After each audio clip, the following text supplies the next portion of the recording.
Special marriage act 1954 की धारा 4 की उपधारा सी में लिखे इस आधार को कि यह केवल महिला और पुरुषों को ही विवाह का अधिकार देता है, इसकी शिकायत करने सुप्रीम कोर्ट पहुंच गया कि सर यह 14 नंबर आर्टिकल के खिलाफ है। देखिए ध्यान से समझिएगा, 14 नंबर आर्टिकल, 19 नंबर आर्टिकल और 21 नंबर आर्टिकल, ये ट्रायंगल है, मतलब सबसे महत्वपूर्ण आर्टिकल्स में मूल अधिकार में इन्हें माना गया है। तो आप इसको ऐसे समझिए, 14, 19 और 21 ये तीनों के तीनों मूल अधिकार के हिस्से में हैं। इसका मतलब इनकी प्राप्ति ना होने पर आप सुप्रीम कोर्ट जा सकते हैं। इसी कारण से जो याचिका करता थे उनका कहना था कि सर हमारे साथ समानता का अधिकार छीन लिया गया। कैसी समानता छीन ली गई? सर समानता का अधिकार हमारे देश में कहता है कि हमारा जो स्टेट है, state shall not discriminate on the grounds of religion, race, caste, sex, place of birth etcetera, यानी कि आप हमारे साथ इस आधार पर डिस्क्रिमिनेशन नहीं कर सकते। लेकिन सर हमारे साथ तो डिस्क्रिमिनेशन हो रहा है। कौन बोले? लेस्बियन। लेस्बियन बोले तो जो महिलाएं महिलाओं से संबंध रखना चाहती हैं, गे पुरुष पुरुष से संबंध रखना चाहते हैं, बाइसेक्सुअल वे लोग जो कि दोनों में इंटरेस्ट रखते हैं, ट्रांसजेंडर जो पैदा होते समय अपनी आइडेंटिटी समझते थे कि मैं पुरुष हूं, लेकिन पता चला बाद में कि उनमें महिलाओं के लक्षण विकसित हो गए, या महिलाएं जो पैदा होने पर महिलाएं थी लेकिन बाद में उन्हें अपने लक्षण पुरुषों जैसे दिखाई दिए, वो ट्रांसजेंडर। और क्यूअर, जिन्हें अभी तक नहीं पता है कि उनके अंदर कौन से कैरेक्टर हैं, अभी जिज्ञासु हैं अपने आप को लेकर के लिए, इसलिए वो अपने आप को अलग रखे हुए हैं।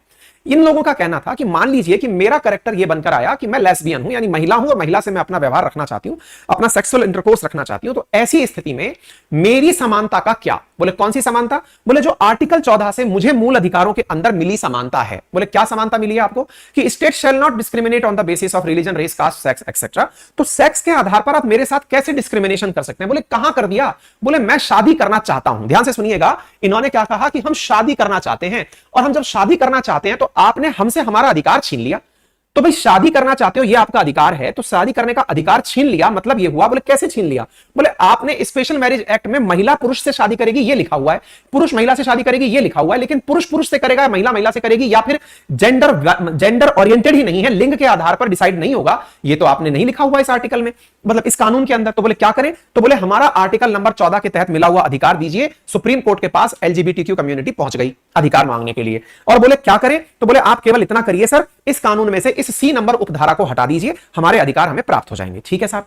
19 हमारी अभिव्यक्ति की आजादी। अभिव्यक्ति की आजादी का मतलब हम अगर खुलकर समाज में ये कह पाते हैं, जैसे आज आप कह पाते हो कि मैं पुरुष हूं, मैं महिला हूं, आप अपने बारे में बोल पाते हो, आप कह पाते हो कि मेरी पत्नी ये है, मेरा पति ये है, ऐसे ही हमें भी अधिकार हो ये कहने का कि हम ट्रांसजेंडर हैं, या हम लेस्बियन हैं, हम गे हैं।